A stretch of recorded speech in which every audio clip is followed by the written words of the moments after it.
All right, welcome in. It is Conversation Monday. It is the day of the national championship game. But before we do, we're going to do a little preview. We've got a couple of first episode of Conversation Monday. We had Blast to the Past, Blair Backus on, and then recapped it. And now we're going to bring on recapping a team that's close to my area. I don't think many people know this story or this team, but from 1999 to 2007, Trinity won 7 Region 7 titles. There is one team that beat that went in between that span, and that was in 2000, and that was the Scranton Miners.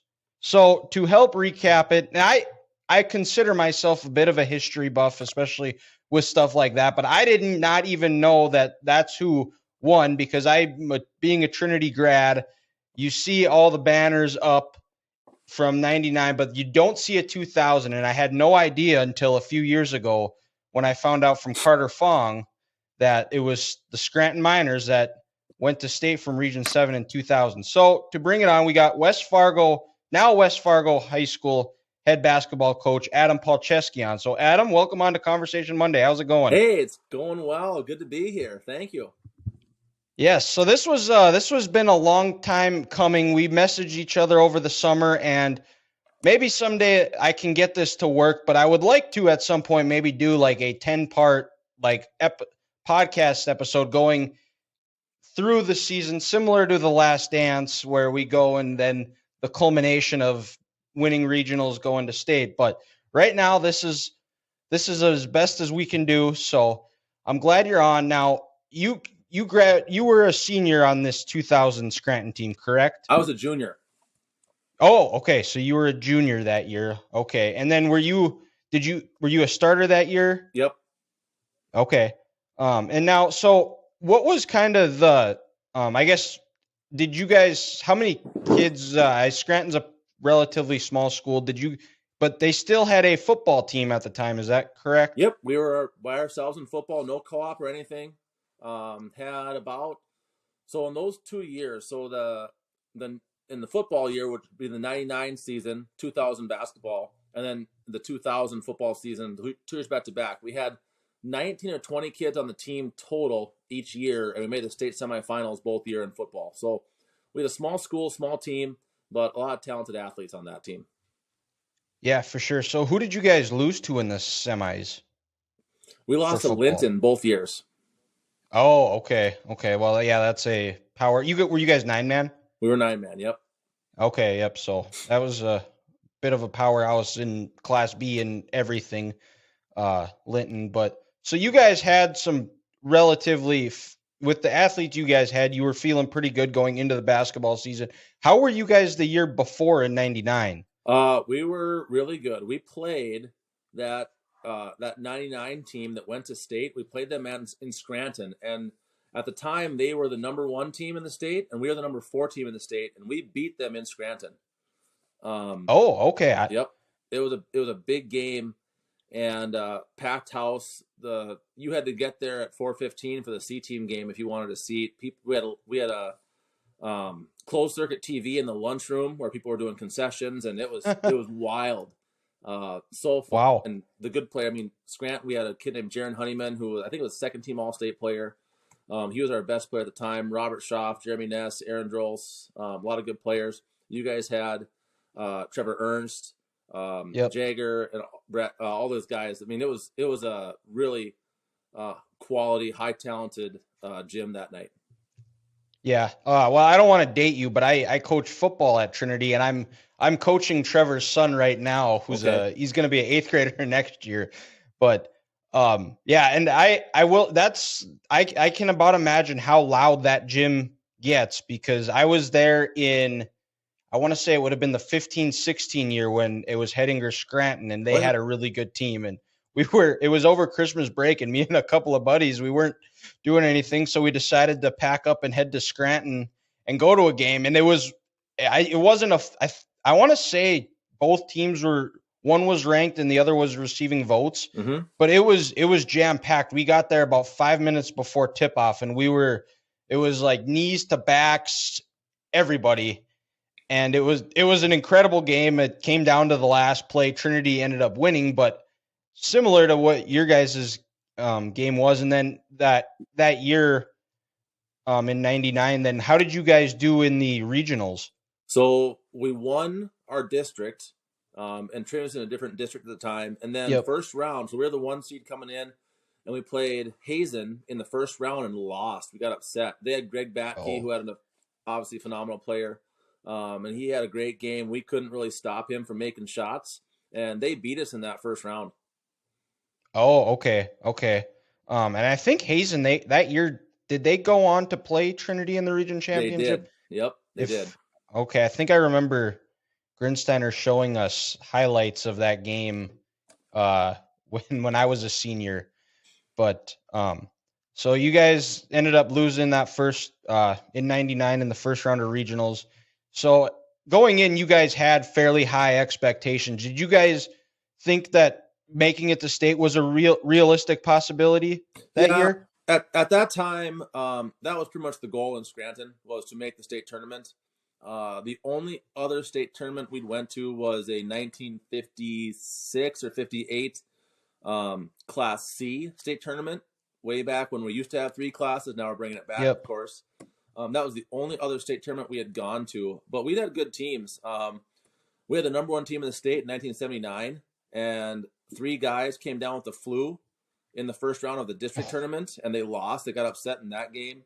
And then in '98, we had a loaded team, really good team, but ran into Standing Rock and Quinn Austin and Maverick Valandra in the Region 7 championship, Region 6 at the time, actually, championship, and lost to them, and they were the eventual state champs. 4-point game, I think it was. We were down 21 or 23 at halftime and came back and made it close. So we had some pretty good squads, and we were kind of at the peak or the pinnacle of our talent at that time in that 2099 that time frame. So yeah, we were hoping to make the state tournament. That was the plan. Okay. And then so you guys start off the season. Who were going in? Who are you and we can start just in the district, who were some of the toughest teams in District 13 when you guys were playing? Who were you guys, the games that you had scheduled on the calendar to play that you knew was going to be a big game and could determine seeding as far as getting a bye, the 1 or the 2 seed? Yeah, so we were voted the best team in the district at the time, but the 2 other teams that were really good, Rame was really good. They had Justin Fisher, whose nephews are playing now for Bowman, the Duffield kids. And they're talented. His niece is Bergen Kinnebrew at Century. So obviously, there's some good talent in that family. Josh Jeffers, Tyson Krinke, Erickson Sala. There's some really good athletes at that time in Rame, so they were good. And then Mott was on a good run too.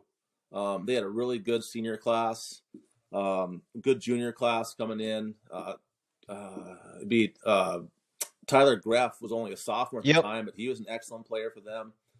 So those 2 teams were going to be our challenge going into the year, and we'd been successful against them before, but they'd gotten better. I think Mott had pretty much every starter back, so they were pretty good, and we replaced 4 starters. So we only had 1 returning starter, and that was Andy Fisher. Everyone else was new at that year. So, yeah, we had good expectations, but there were a couple of good teams who we had to beat. Okay. Yeah, well, I definitely remember the Tyler Greff and Rame. That's a gym. I don't know if you guys played there, home or away, but that is a gym that I think I can about imagine when they were good, that gym had to be similar to the Scrantons or any of those smaller gyms in the region that are just off the wall and just you can't wait till that game's over so your head's not ringing for 3 days. Yeah, it would get loud, but then it would also, have you been there? Yeah, so it would have been around the same time I went to that game in Scranton. My dad, and I still work there now. I was helping out at Pepsi over break, and I had to go help him install a fountain unit at the gas station there. And I've always remember seeing pictures from the photos of like the team. I'm like, this gym looks interesting. And my dad goes, oh yeah, you got to see it. At some point we have to get down there. And then sure enough, we go down there and we're driving around. We go to the school and we were able to get in and there was nobody there. Go check it out. And it was everything that, like, the way people explain it. It was everything that they say, how the half court line is the volleyball line on the opposite side. Yep. The 3-point lines don't extend the entire court. Yep. Yeah, it was something else. And we had a good size team as far as our length, but they were pretty much equal to us. So you get that many big bodies on that small of a floor, and there's not a lot of room to score. You just got to basically hit some shots, some deep shots, and make free throws. That's all you can do because there's no room in the paint with the bodies that were there. Okay. How'd you guys do against them and then in the regular season? We beat them in the regular season. Okay. And then so did you guys get off to a hot start, or was it a little bit of a struggle? I know replacing 4 guys can always be tough, but how did the start to the season kind of go compared to what the expectations were? We had a really good start. We played I remember our first game, we played Hebron, who was ranked in the top 10 at the state to start the year. They kind of fell off. And was it just Hebron? They weren't combined with Glen Ellyn yet? I think they were just Hebron. Oh wow, okay. I think so. I don't think they were with Glen Ellyn because they were still the brick makers. Okay, yeah, so then they would have been just Hebron. Yeah. They had a really good post player named Tanner Hudson-Buehler, 6'6", 6'7" type kid who could jump, had good skill around the rim, and he was their star. I think he was one of the players to watch in the Hoopster that year. And we went to their place to play them, and we beat them. I want to say the score was like 51-47. Close game, low-scoring game, but we beat them, and that gave us a lot of confidence going in the rest of the year. Because, again, they were supposed to be better than us. We're a totally new team for the most part, and we go on the road and get a big win. That was exciting. And then we kept that going, the momentum going through December, culminating with a win in the Hettinger Holiday Tournament. So I think we're undefeated to start the year in December. Okay. Anyway.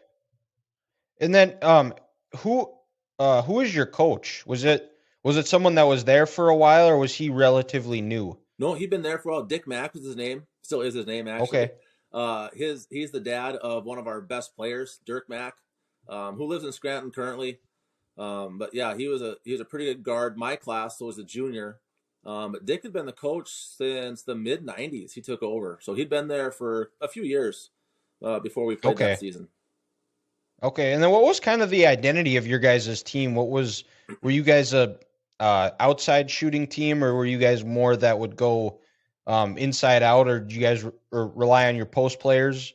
We had a dynamic scoring team. We had a lot of guys that could score. Again, our coach's son, Dirk, was a fantastic scorer, could get to the basket, could hit shots, did a really good job there. We had a kid, I mentioned him before, Andy Fisher, who was a post player, about 6'5", really good around the rim, athletic. He could put the ball on the deck and 1, maybe 2 dribbles to the hoop and get a bucket on the perimeter, so you had to guard him. He could shoot good enough where you had to guard him. He ended up playing basketball at in Rapid City at South Dakota Tech. Okay. Played down there. So I mean, he's a legit college player. And then I started. My cousin John Palczewski also started. He was kind of our point guard. He got us going. A very good defender. And then our 5th starter was Josh Ranham at the time. I believe Josh started. And then Josh ended up breaking his hand during the year, later in the year, and he came back. But and Josh was also an athletic guy, could shoot, could drive, get to the rim. So we had a nice starting 5. Okay. And then who were some of the other teams in District 14 that you get that you guys had circled on the radar as far as competition, or some of the better teams? I'm trying to remember our district alignment here. I know I mentioned Rame before and Mott, and then I think Southhart and Belfield were both in our district at the time as well, and both of those teams were pretty solid as well. Belfield was really strong and athletic. They had some good players. A lot a lot of the best players in the league were in my grade at the time, actually, in that 2001 graduating class. But it was really deep, and we still had, I want to say, about 11 teams in the district at the time. So I mean, you had to run a gauntlet, and even in the tournament, you had to win 4 games to win the district. So so Ray Mott, Hettinger was decent. Bowman had some good players, but they weren't. They're nowhere near like they are now. That's for sure. Yeah, it was not easy. I'm trying to remember who the weak teams were, and I'm blanking on that because everyone kind of gave us a game and had at least 1 or 2 players you had to really guard and stick to, or they'd beat you. Okay, yeah. Well, that's always Beach. How was Beach? Yes. Oh, Beach was good too. That's one of our losses during the year. We lost to them. We lost to them at Beach that year. We played in that. Also a tough place to play. Tough place to play. Kind of dark. Has that yellow tint to it from the old the floor that hasn't been refinished in 25 years. And they had a good player. Well, they had quite a few good players actually. JB Pauly was a player for them. He ended up coming to Scranton his senior year. Moved down there, but he was a junior, 6'5", big, strong post player who could shoot the 3.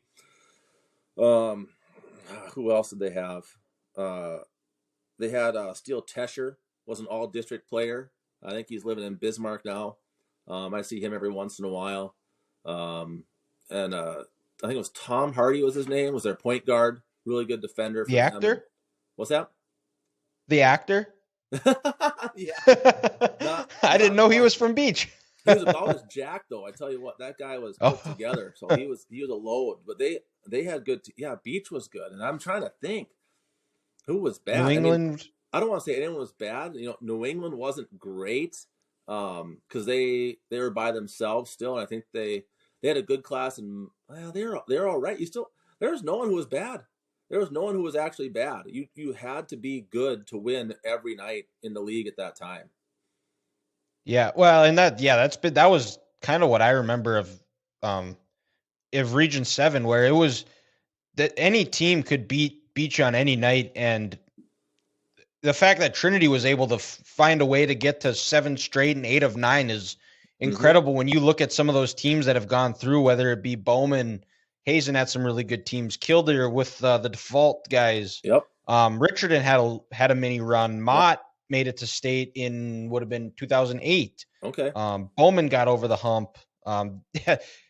It was, and then Beulah coming in 2007 only added that experience to what it is now, and it's fallen off a little bit now. There's not a Region 7, but there was, even like my year, it was still like very loaded. And you look at some of the kids that came through in 13, you put it like the all region team up against anybody other region, I would have taken them to win state. Yep. But so then, like in District 14, I'm guess Trinity had to be pretty solid. How were Hazen was the team that upset you the year before. How were the Bison? Hazen was good again. They had Greg Batke back. He would have been a senior that year. They had a kid named Nate Schwab, who was good. Dallin Grimm, who was an all-state football player for them, but just a tough, gritty, undersized post player, but had some good foot speed. And if you got too close to him, he could drive right by you, got offensive rebounds. They were a good team. Kildare was a really good team. They had a couple of post players. Ross Walker, remember that name at all? Yep. Played football and did track. He played at DSU, I think. State. Yep. Phenomenal athlete right there. They were good too. And then you had, I'm trying to think who else was in that region. Again, Hebron was decent. Richardson was a decent team. They had a good senior class that year. Elgin, I think they were in that region as well. Okay. If I remember right. Maybe not. Maybe they would have been over in 5. I'm not sure, but they were good. And they were young. Kyle Iverson was on that team who played Dick. Oh, yep. I remember that name. But he would have been probably a freshman only. Okay. So they probably weren't at their best either. But yeah, a lot of good teams, a lot of good players everywhere around the region. Yeah. So then the regular season wraps up. Where are you guys sitting in the district? as far as the seed? We're the number 1 seed. We lost to Beach, I believe. And I might be a little foggy on this, but I know we lost to Beach and we lost to someone else. I can't remember who on the road. I can't remember who it was. We might have lost to Trinity actually that year. Okay. We might have at Trinity. That might have been our other Okay. loss on the year. So I think we had 2 going to the district tournament. Okay, so you guys won. And then where were the districts played at? Districts were in Bowman. Okay. And then who'd you guys play first game of districts? You were the 1 seed, so you got to watch a game. It would have been a 4 or a 5. Who was team you guys played? Well, we would have played the 8 seed because we had 11 teams in the district at the time. So, oh wow. Yeah. Jeez. So we might have played New England. I don't remember that first round game. I know we played New England the first round game. Then we played Mott in the semifinals and beat them. And that was a good one. We won by probably 10 or so. Okay. And then we played Rame for the district championship. And there's an underlying storyline there because a guy named Corey Steiner was the coach of Rame at the time.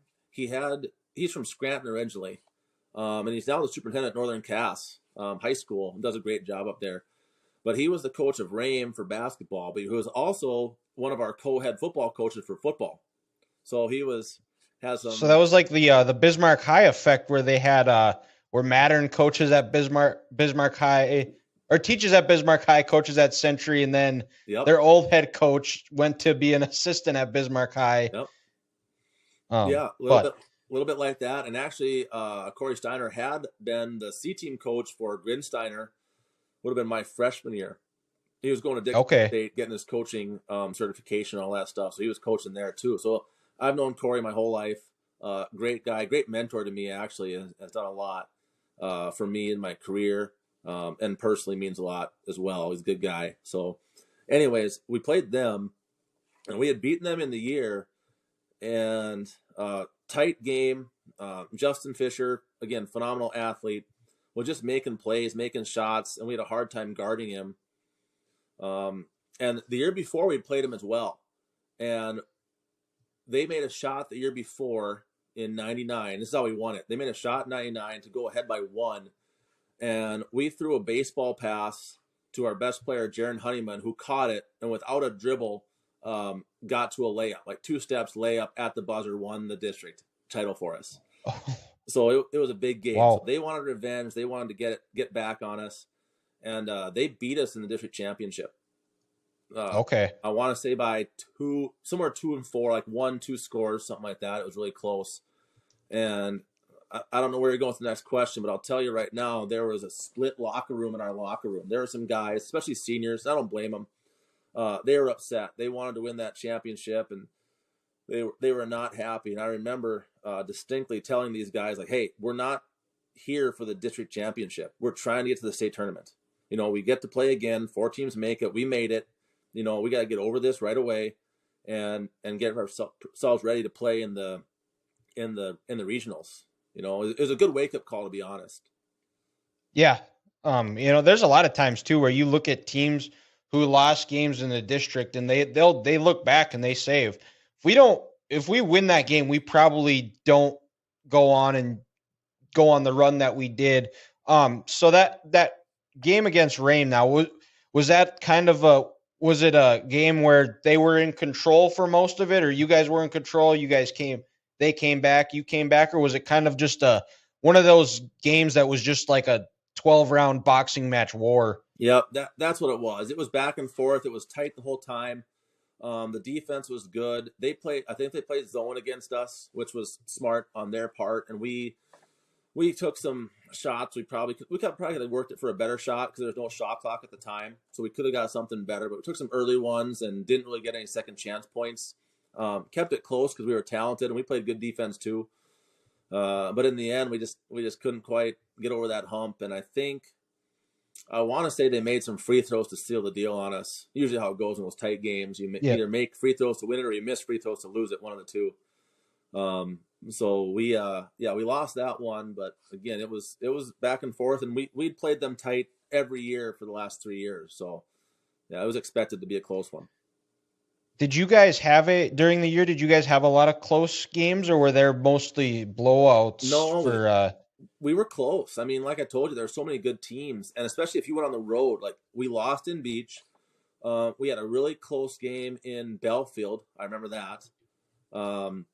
We played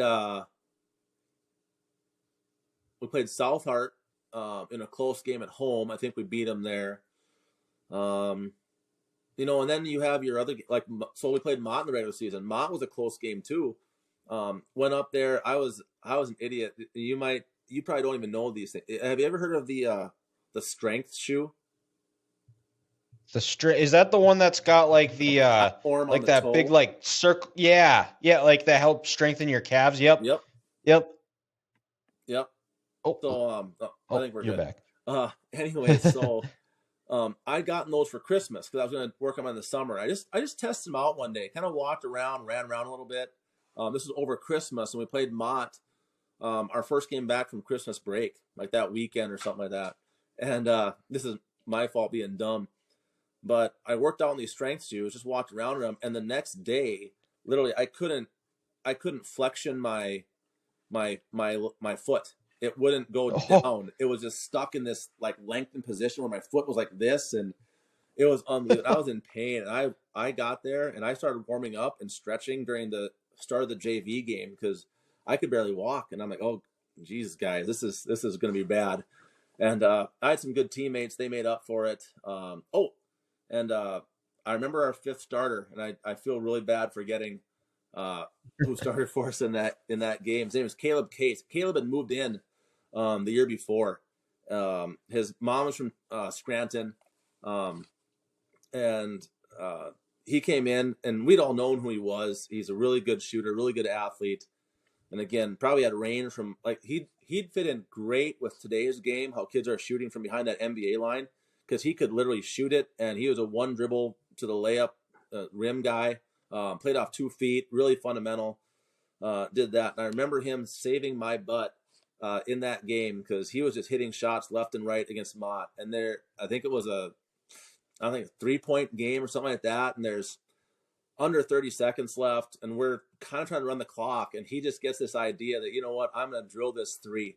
And I think I was an offensive rebound. I kicked it out to him, and he drilled the 3. Probably shouldn't have shot it. Probably should have waited to get fouled, but nailed it. And like, it was fantastic. So that was another close game against Mott.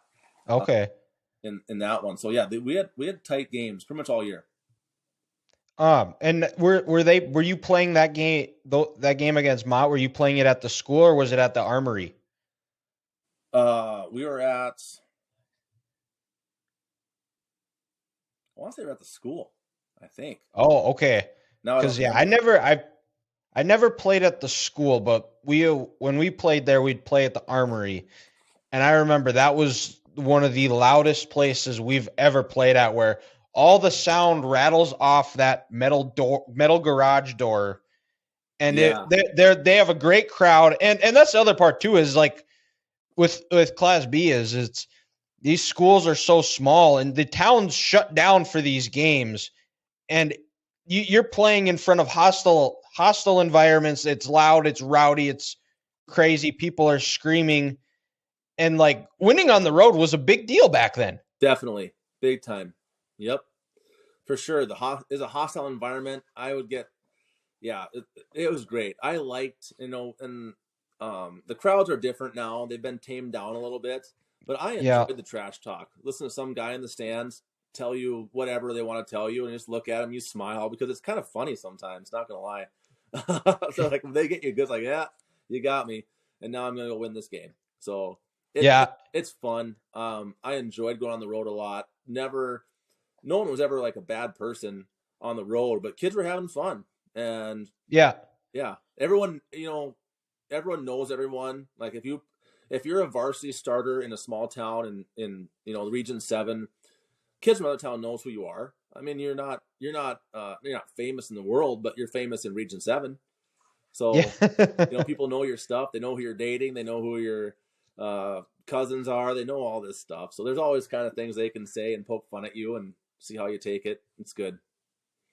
Yeah, for sure. And so you're like I said in the intro, you're the head basketball coach at West Fargo now. So from playing in those games, has that kind of molded your mind that you enjoy playing on the road and silencing a rowdy crowd than you enjoy hearing and I'm not making this bad about your guys' fans, but like, do you enjoy going and playing against a rowdy crowd and finding a way to pull out a win than comparing to hearing a crowd erupt at your home place? Oh, I mean, I love winning no matter what it is, but going on the Yeah. road is something I love going on the road. You go to certain places. It depends on where you're going, but there's some basketball. I mean, you go to Davies, it's always going to be a good crowd. Shanley's a good crowd. They'll get on you a little bit. North gets on you. All these EDC schools, especially in Fargo, they're pretty good places to go, and it gets rowdy. And then we've had some good teams the last couple of years. Didn't make the state tournament this year, but the last 2 years we've been pretty good.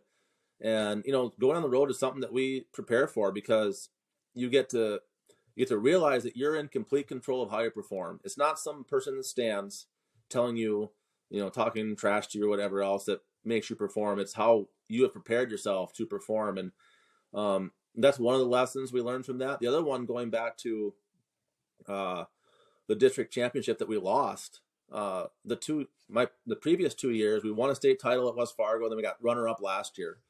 And both times we lost in the regional semifinal. We didn't make the championship even. And it hasn't been our goal to win a region championship. Yes, it's a goal. It's not the goal. We're trying to win a state championship. So some of those setbacks, they're okay, because we realize that there's another game and we need to find out what we're weak at, what we can get better at. And that process is going on until you get to the state tournament, where now I have to win 3 games. Now I have to perform at the highest level possible. But you test yourself and you push yourself and you do different things, and you really analyze that in the regular season, and then the EDC tournament, which would be similar to a district tournament, in Class B, just to see where are my weaknesses, what can people exploit, what can I take away from them, and that was a big thing too. So yeah, the hostile environment, really realizing you're in total control on the road, even though it's not your home, and then understanding that a loss is not the worst thing in the world when you get to play again the next day. So those 2 things are big takeaways from my high school career. Yeah, for sure. And then so back to your guys' season. So you guys lose to Rame in the district championship. And then regionals. Who'd you guys play in the first round of regionals? If my memory serves me correctly, I believe we played, I think it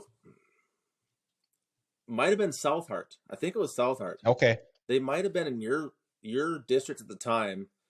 And yeah, it was weird because when I remember and this was, I want to say it was always weird because Belfield was in District 13, but South Hart was District 14. If that's the case, I think it might have been, that might be right. Yep, that sounds right in my mind. So we played South Hart, and we were in control of that entire game. They had a couple of good players. Again, their best senior player was a guy named Nathan Aris. Good player, again, tall, long guy, more of a post type guy than a wing. But he was good. But we were better than them at the guard position. Again, Caleb Case can hit shots, and Dirk Mack was good. So we had our advantage there, and we negated their advantage in the post with myself and Andy Fisher at the time. So we were able to control that game, and I believe we won by double digits. Okay. And then so, and when we were messaging this summer, you talked about there were some wild things that happened in Region 7. So I'm guessing we're probably going to be getting into that. Who did you guys play in the semis then? Who won on the opposite side? You don't have this schedule in front of you, do you? Because you're testing me. I don't. No, I've tried and dug through all different sorts of things on the internet to try and find something on the 2000 Scranton Miners, and I can't find a damn thing. It was frustrating. The only thing that I had was I texted Coach Grinsteiner. I texted Coach Grinsteiner last night, and this is what he told me is he said you guys were a really good offensive team. You were in the middle of a 4-year run where you finally got over the hump, getting to state as they lost the region championship in 98. You had a really good team in 99, and then you finally got there in 2000. And then the rest will, as we progress closer, I'll finish with it. But that's the only information I got, other than you guys won it in 2000, and then this is what I got from Coach Grinsteiner. All right, so I could be wrong on this, but I think that year, Hazen upset Trinity in the region or in the District 14 championship. It was Richardson, actually. It was because I was talking to, I don't know if you remember Mike Stoudinger from Richardson. Yep, for sure, he was one of the good players. Yep, played at D. Pretty sure he was an All-American at DSU for football. Sounds right. He's one of my customers, and I ran into him, and I was talking to him today, and I asked him if he remembers anything of you guys, and he said that we beat Trinity in the districts, and but he didn't remember anything about you guys, but because you guys never played, but that's about the only other thing that I really have. Okay. So if I'm thinking about that, because I can't remember if we played Trinity or not in the semifinals. I don't remember who the semifinal game was. It's weird how you get that fog because you remember the championship game, you don't remember the semifinal game. And I'm going to look back I'm sure I have a yearbook that says who we played. And I can find this, and I will let you know who we played in that semifinal. I thought it was Trinity. I know we played Trinity the next year in the semifinals, which was a different story, but I can't remember who that semifinal game was. But again, big deal. We hadn't been to a regional championship game since '98. Missed the year before. We were supposed to be a good team, so there's a lot of buzz in Scranton, North Dakota at that time. Yep. Okay. So then championship night, which is always a big night in that championship Thursday is always biggest night in Class B basketball. I mean, you could make the argument that it's bigger than the state championship because there's 16 teams that are vying for a spot in the B. Yep. And was it at Trinity that year? It was. Yep. Okay. So yep. You're there. And from my experiences, it was always, you had, like you said about when you guys played Trinity in 99, it was 1 versus 4 lining up. That's exactly how the Region 7 tournament is. I remember my senior year, I think Beulah was 1 the whole year. We were 3. They beat us twice they beat us once in the regular season, and then in the district championship. And I remember I had early out, and then I was kind of just scrolling on social media, and there were pictures, like my classmates, they were lined up outside the door waiting to get into the game at 2:30. Yep. Just to get a seat, and they were turning people away because they violated fire code. Yep. And that just explains how. And I remember, would have been in 99 when Trinity was there, and Grinsteiner showed us how they probably fit 3,500 people in there, and it's a capacity of 2,300. Mm-hmm. So who did you guys play in the Region 7 title? We played Hazen. We got our rematch against them. Because they had lost. I think they lost to Trinity in the year before that. So their season was done. They lost to Trinity. They were hoping to get to state. Again, it's just hard to get to state in Class B. You have to beat 3 really good teams. And so, anyways, we played Hazen, and from my recollection, we pretty much controlled that game. I want to say it was a 3 or 4 score game at the end, but we always had that lead. We played great defense that game. We shared the ball. Everyone just played with confidence. It was great, absolutely great. And it had been 40 years since any Scranton team made the state tournament. I remember old men, like people in their 50s and 60s, coming up to me and hugging me and crying, and it was like, this is the greatest thing ever. And yeah, it was pretty cool. It was really cool. Yeah, that's definitely and something that you remember. But at what point did it really like sink in? Like, was there a point in the game where you guys had a little bit of breathing room where it was like, we're gonna do this. We're going to state. Yeah, there's probably about 2 or 3 minutes left, and they started taking quick shots, and they couldn't really penetrate. They were behind, so they were taking some quick shots, trying to get buckets, and they weren't going in.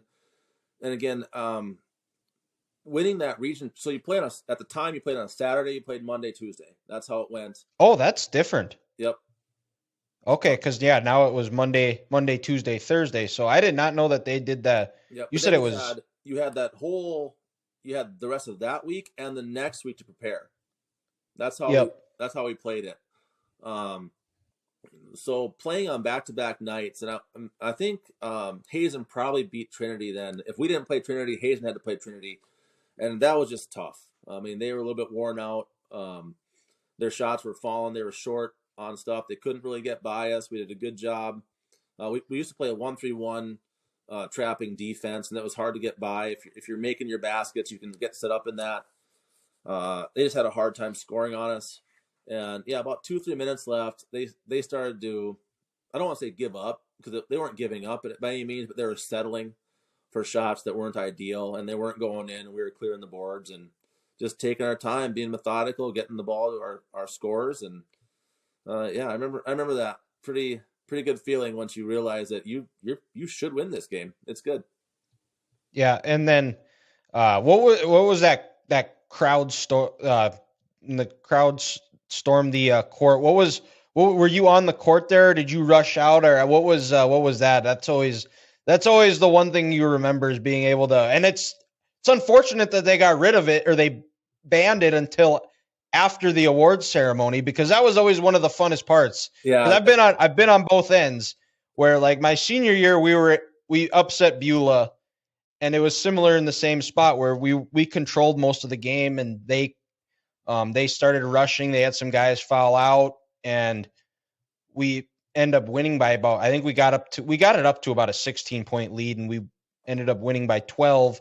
But and then, like, with about probably 20 seconds left, our student section starts chanting, "We're going to state, we're going to state," and then rushing out and hugging everybody. It was it's something that you'll never forget. I would about imagine that's how it was for you guys too. Yep. Totally. Again, I remember the old guys just being so happy. They were the ones rushing the courts, the dads and grandpas and you name it.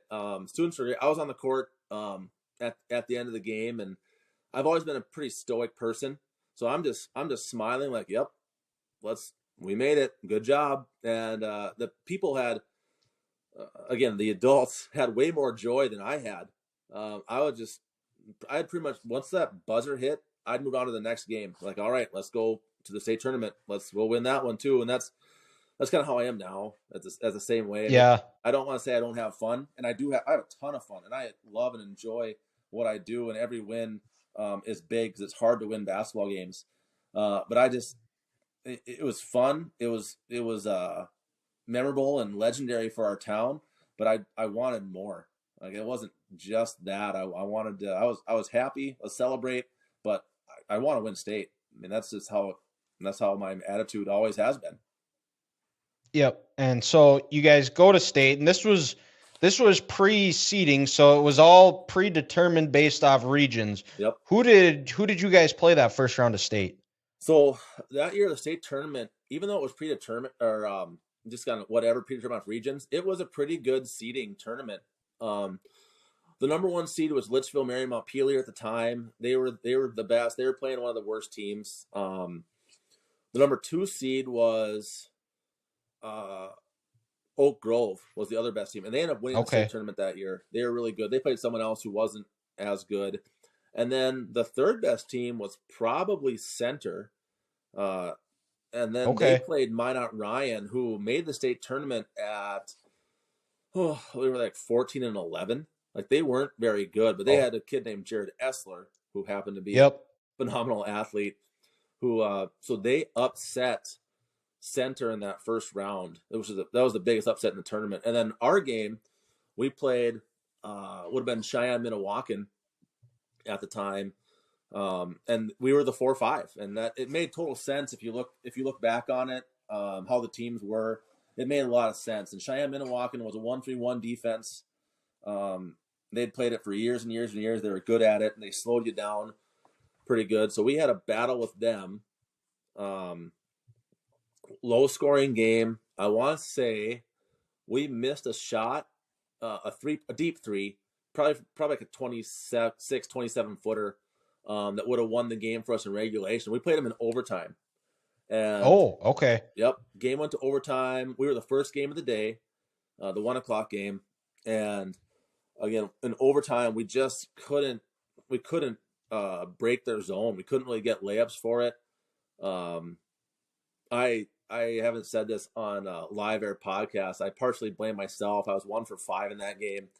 Was not my best game. Missed a layup that I should have made on a transition basket. Actually made it. I traveled instead. They called a travel on it, which I'm upset about to this day because we had a shot.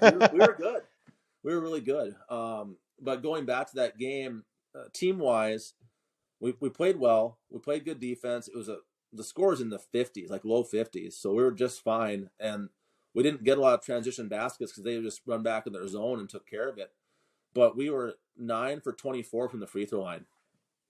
Oh, yeah, that's tough to win in those games for sure. It is. The how did you guys handle the Fargo Dome? It's got, it's obviously bigger. How did you handle the adjustment of the long end zones, or I can't even think of the right word to call it right now, but the Final Four, they're going to be dealing with it this week on Saturday. Yeah, but every Final Four venue, even though they're in massive football stadiums, is better lit than the Fargo Dome was at that time. And I can attest to that. Yes, the Fargo Dome for basketball is a terrible venue. But I think we played the first state tournament in the Fargo Dome, and at the time, they had it the court. So now they have it better if you play there. At the time, they had it flipped, so the court was long ways against the side, so you actually had more depth and more darkness behind the baskets, and it seemed like an empty place. It was really weird. Not a great basketball play. And then when they flipped it, it actually got a lot better. They flipped the court and made it better. But yeah, it wasn't good. We didn't shoot well. Like I said, missed free throws.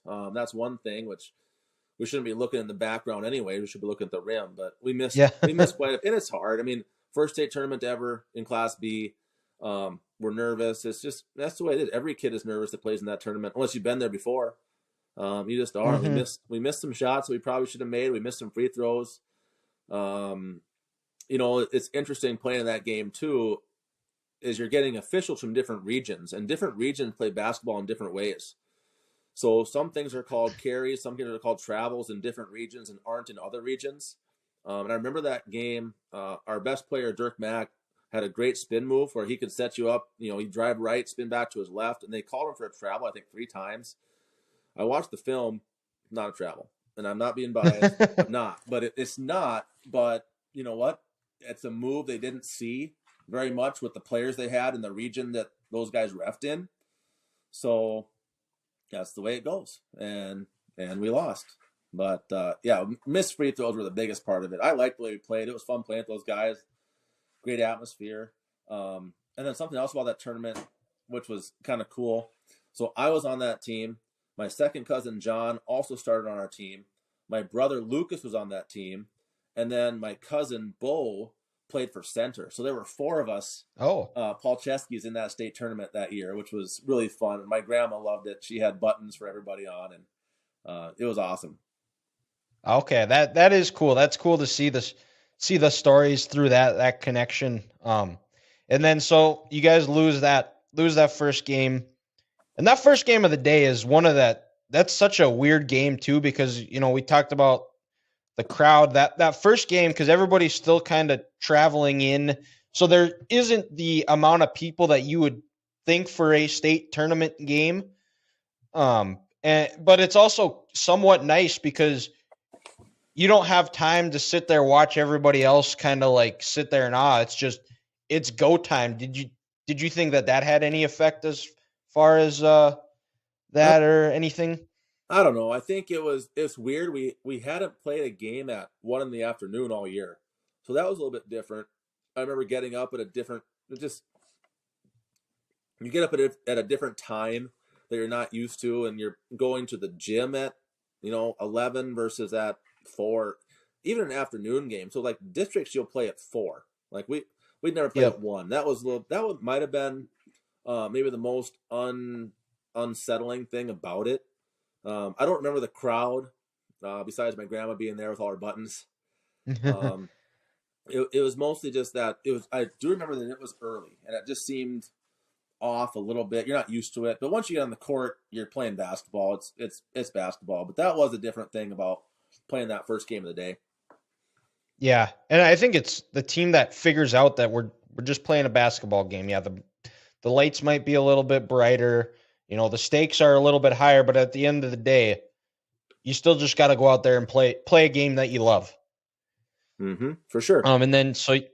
And then so you guys lose the first game, and then who did you guys play in the consolation bracket? In the consolation bracket, we played Watford City, and that was a good game. We were better than them, and we knew it too. So, in that consolation game, you have to just have fun. I've coached in it, played in it one time, but coached in it a couple times.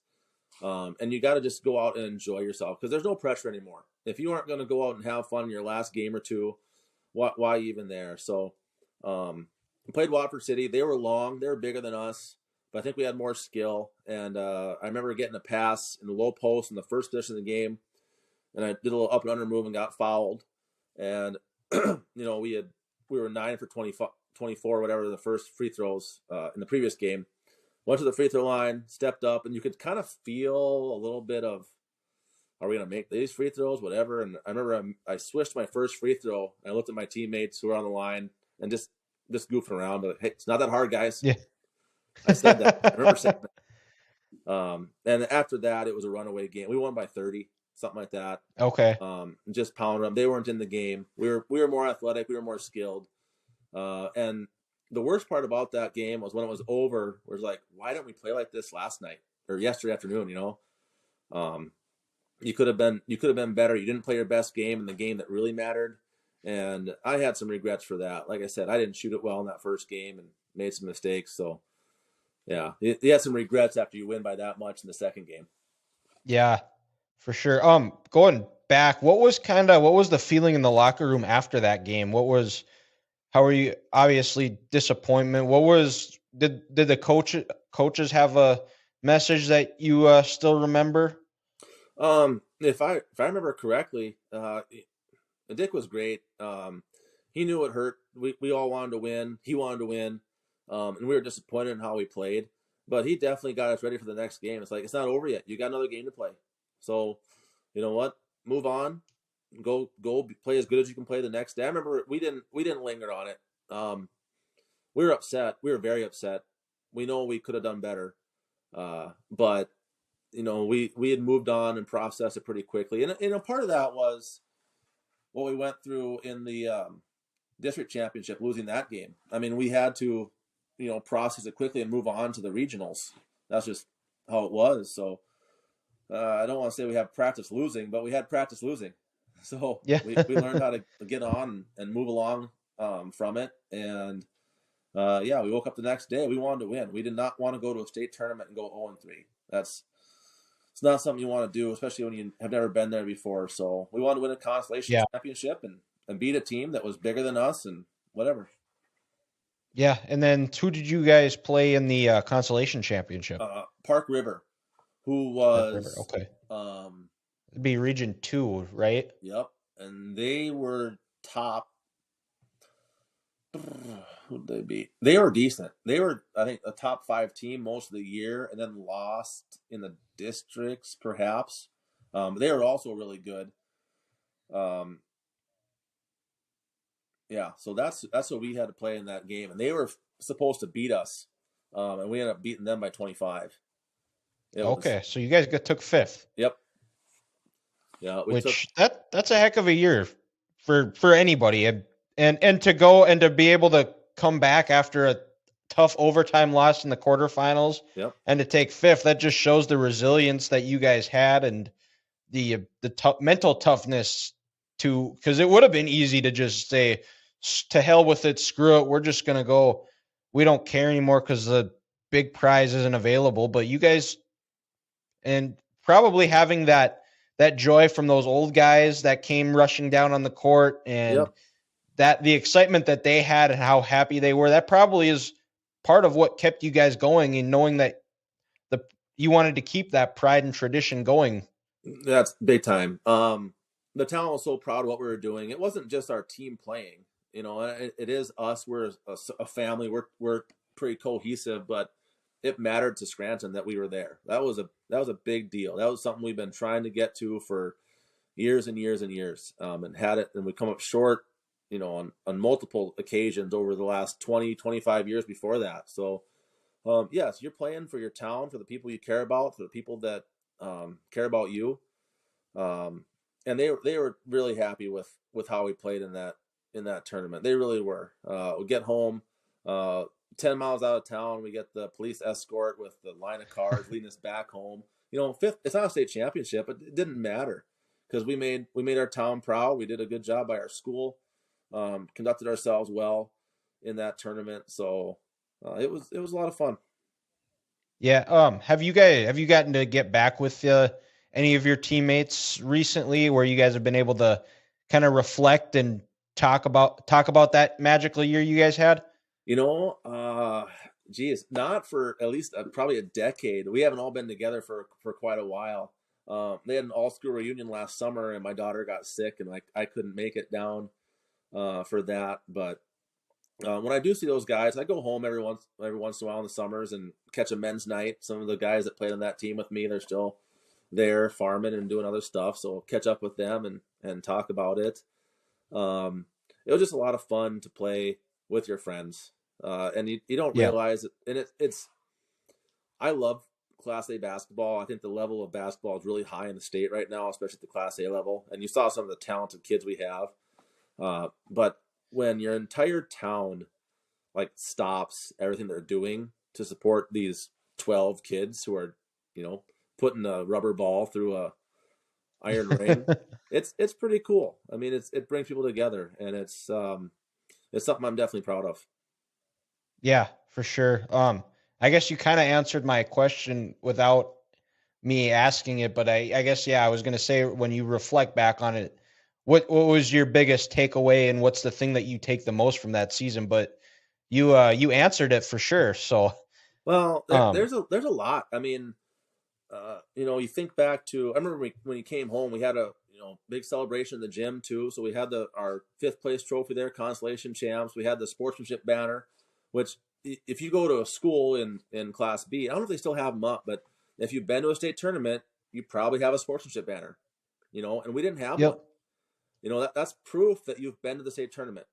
That really is, and we didn't have one. And hanging that in our gym, that was really important for us to put that in there. Say, yep, we've been there, and we conducted ourselves the right way, and that was awesome too. And I just, again, you look back in that season, 4 new starters, and our bench players, hadn't played at all either, any varsity basketball. So a lot of new guys, 7, 8 new players playing basketball. And it just goes to show that if guys play together a long time, and you do, when you're in a small town, you play together from the time you're, little, all the way up. You don't play with anybody else. There was no AAU at the time where you played on different summer teams. Wasn't there. And it just goes to show, if you're playing with your friends and you know each other and you trust each other, you can do some pretty amazing things. Yeah, for sure. And then, so you were a junior that year. Your senior year, you guys lost in the semis to Trinity, you said earlier? Yep. Okay. And then how'd you guys do in the region 3rd and 4th place game? We won. That Trinity game, that one's one that hurt. We hit a 3-pointer at the halftime buzzer to go up 7 against Trinity.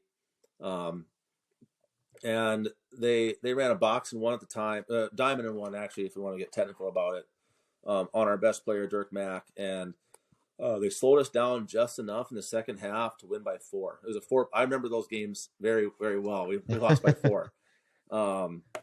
So yeah, and they made it, and we had a chance to win it that year too. We were really good. Yeah, I would bet on our team playing against Trinity, every time we played them, because it was going to be 6. If you played them 10 times, it's 6-4. I mean, it's what it was. I think we were a little bit better.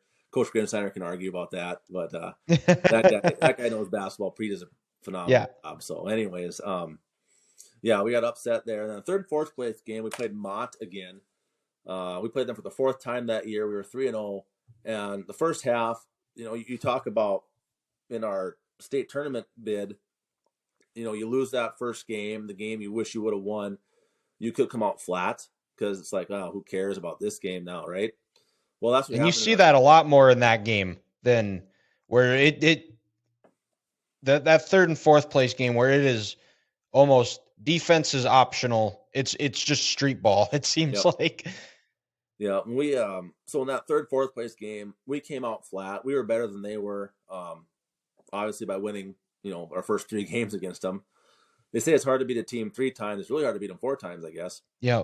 But we came out flat in the first half. I think we were down at halftime. It was ugly basketball, and we just kind of, as our seniors, we talked to each other and was like, guys, we can't do this. I mean, we're gonna play. This is our last half of basketball together ever. We'll never play again.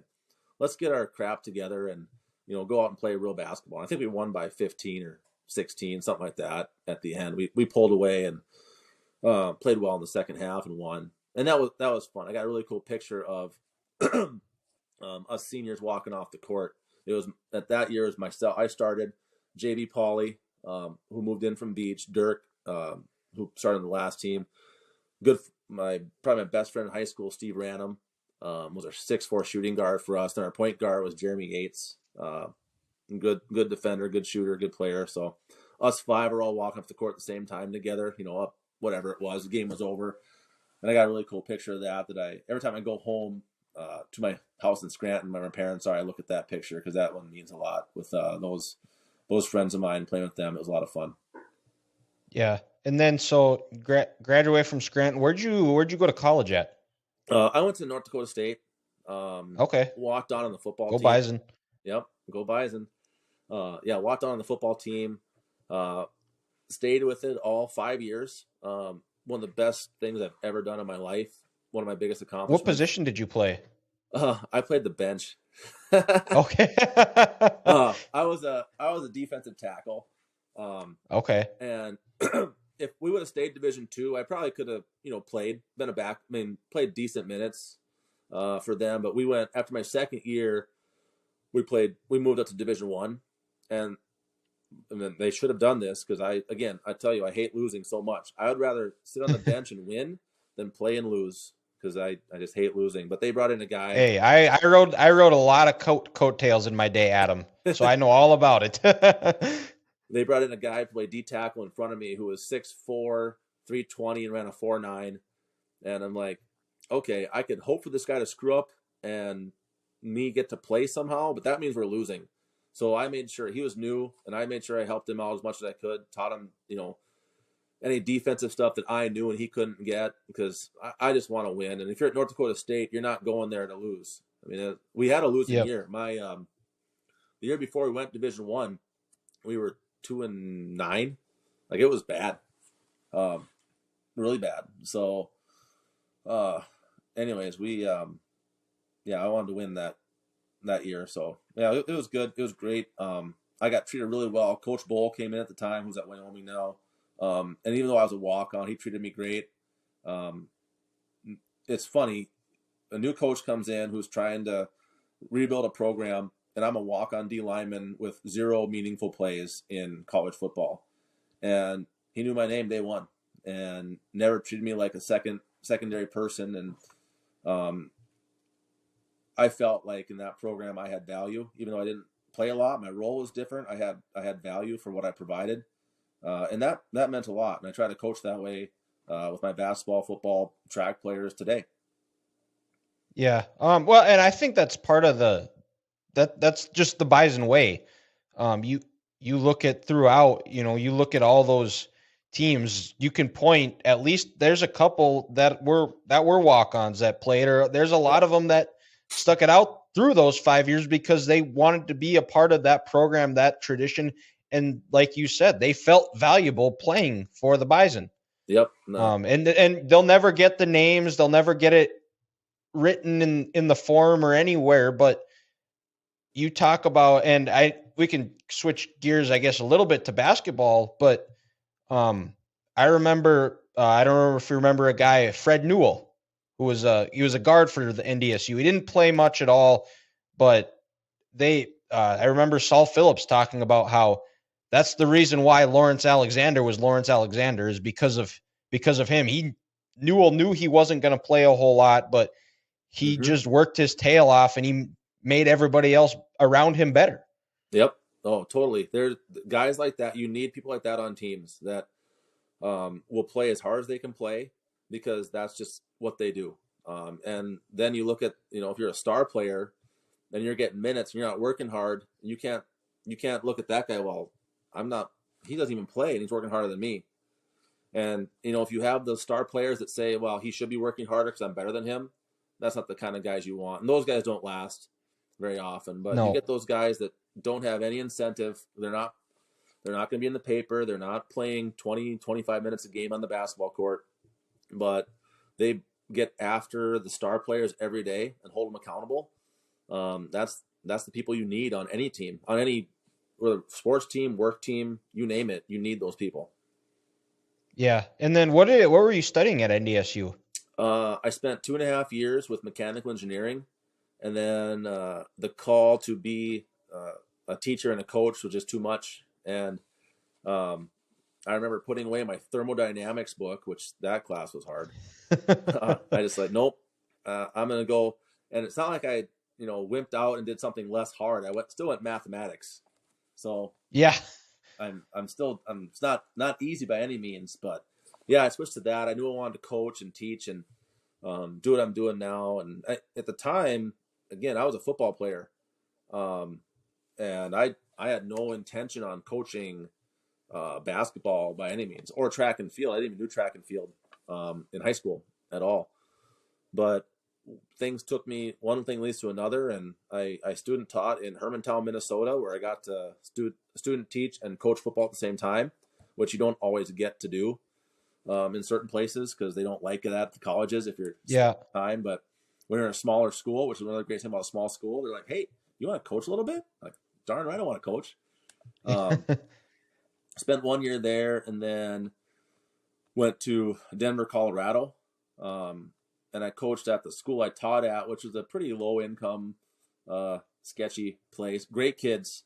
They just wanted someone to care about them. And I tried to do that for 2 years. But the first year I coached football there and did track there. I got roped in with he's now one of my best friends ever. But we coached football together, and he was the head track coach, got me to coach in track. And then they hired a new head football coach that year. And for some reason, and this kind of explains why the school was what it was, but they decided that they wanted to hire coaches who were not teachers. They didn't want anyone who taught coaching, which... Interesting. Yeah, right? That's why their teams were terrible. They were. So anyways, my buddy who was the track coach got me on to, he had a guy he coached with in football in previous years at a big 5A school, really good school. Yeah. He brought me on to that staff, and I wasn't coaching varsity. I wasn't coaching the JV. I was coaching freshman wide receivers as a D lineman. That's what I coached. But that then, again, you just got to take opportunities when you're young, especially when you're young. So coaching that as a freshman assistant, while the freshman head coach was a JV boys basketball coach at a different 5A school, big school in Colorado called Chatfield. And he said, hey, you know what? And he and I got along real. He's an older guy, knew a lot about just sports in general, football, basketball, you name it. And he was the only person when I said where I played football at, he was like, you played at North Dakota State? Because this was before the national titles. Yep. But he knew him from the Division II days, long. Oh, yep. And so so he and I hit it off real well. and the other guys I coached with they had no clue what North Dakota State was. But Yeah. so we hit it off well, and he asked me, "Hey, do you ever coach basketball?" I haven't coached it, but I played it. And he said, "You want to coach with me?" Like, you bet.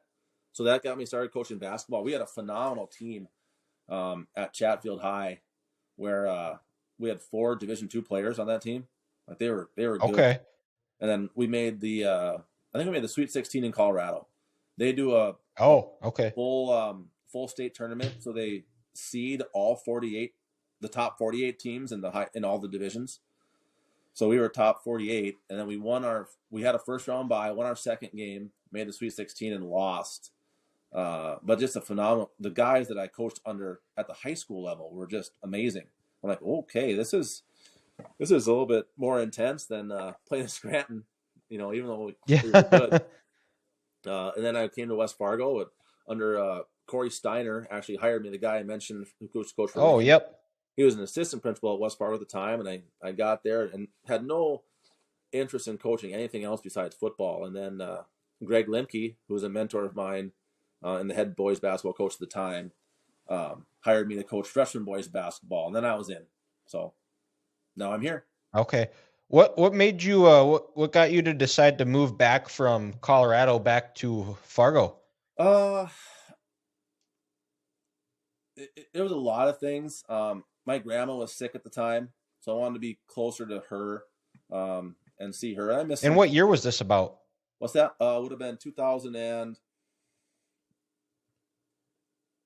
Well, I moved back 2009.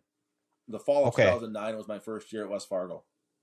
So I decided to move back that spring, like winter, springtime. It was time to come back and be around my friends and family. And I love Denver's great, but it just wasn't home. So sometimes you got to go home. Yep, for sure. And then, so do you still coach football then now? Yep.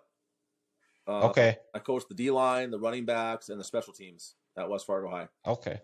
Gotcha. Okay. Well, that's led by 2 guys from Southwest North Dakota then. That's right. Yeah. Jay and I. Yeah, that's good. Yep. And then, so now that in your coaching track now, and now you have a state championship. What was that feeling like when you were able to, because you beat, and that it was a turbulent year. I can about imagine. That was my first year back coaching. My first year back, I would coach 2 years of football at the middle school, and then I had to take a year off for a job. I wasn't able to, and then 2020 was my first year back coaching at Trinity, and that year was just. I mean, It was. I remember at the parent meeting, Grinsteiner just said it's going to be Lent for the next 9 months, and as the year progressed on, the restrictions and stuff. But like that during football, I mean, there were kids that were quarantined. I coached with junior high, which I was in charge of. I was at a wedding in Fargo. And I get a text at about 10 o'clock at night saying that the junior high team has to quarantine because a kid tested positive.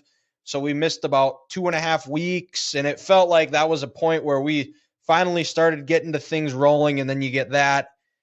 And then COVID between quarantining kids and positive tests.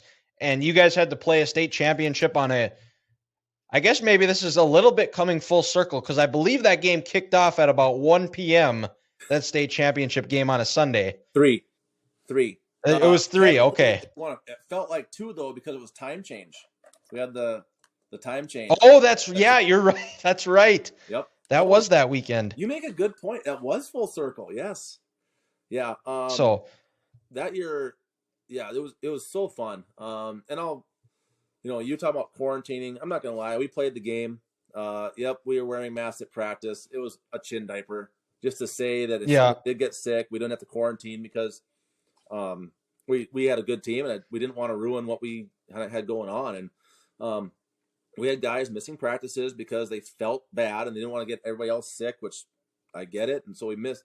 It was hard to be united during that year, but Yeah, the state tournament was just magical. And you asked how I felt. I was just proud of all of what those guys accomplished. We were not the favorite by any means. Again, we lost the semifinals. Um, Cheyenne had won 24 straight games until we beat them the first game of the year. We beat them their last game of the year, in just a slobber knocker of a game. It was unreal, that one. The Bismarck High quarterfinal game, again, they were supposed to beat us. We just played with calm and confidence and ended up winning that one. And then the Minot game, the Minot's always well coached by Dean. Yep. Another Southwest North Dakota connection. That's right. Yep. that was a tough game. And every single game we came from behind. We never lost our composure. Just so proud of those guys and the maturity they showed that entire season. Yeah. Who was who was the first person you hugged when that buzzer sounded? And then, or were you, did you go Jimmy Valvano style and just kind of run around trying to find somebody? No. I remember getting my assistant coach, my JV coach, Nate Knutson, gave me a hug from behind, and it's weird. I told you I've always been a stoic person. I just don't get too. I'm inside. I'm so proud of these guys, and I was very proud for the kids. But I just gave a little fist bump, just like this, and went and shook Dean's hand because that it's. Or go ahead, finish. Yeah, it's. Winning a state championship is huge. I mean, not everyone gets to do it, and it's really big for the kids because there's the one I didn't score a single basket that tournament. Yep. I just sub people in and out. That's about and called a couple of timeouts here and there. That's really what I did.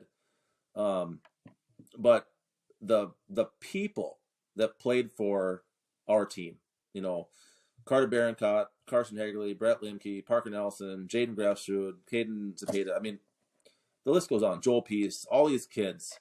This is like they were just so they're at another level of being. They were locked in. They had a goal. They couldn't accomplish it alone. They had to do it together. And I was just proud, really proud of who they had become through that entire journey. More so than just the outcome, but it's of who they were. Did you have a moment there where because when I remember watching, it felt like you guys controlled most of that game. Did you have a moment there where it like started like we're gonna do this? We have them. No, so we were up 15 at halftime. We were in total control, and then and I've watched the film. It's easier to watch the film when you win, but we came out in the second half, and we actually got 7 great looks at the basket, but we missed all 7 shots, and that got them back in it. If we make, we should have made 5 of those 7 if you just go by percentages. Like they're high percentage shots, and we missed them. And we would have had a stranglehold in that game, would have been mostly over. But we missed them and let them back in. And it was 50. We were down 56, 54, I think. And then Caden Zepeda, who hadn't scored, I think, in the tournament, went to the free throw line and drilled 2 free throws to tie the game and kind of broke our little drought at the time. And then we made some baskets, and it was close. We were up 2 or up 1 with just a few seconds left, trying to get the ball inbound. We made a great stop. I'd switched Carson Hagerly on to Deontay Martinez, their best player. And Deontay tried to go to the basket and went to one of his signature moves, and Carson stuffed it off his back with probably 7 seconds left. We're up 1. We're up 1 or 2.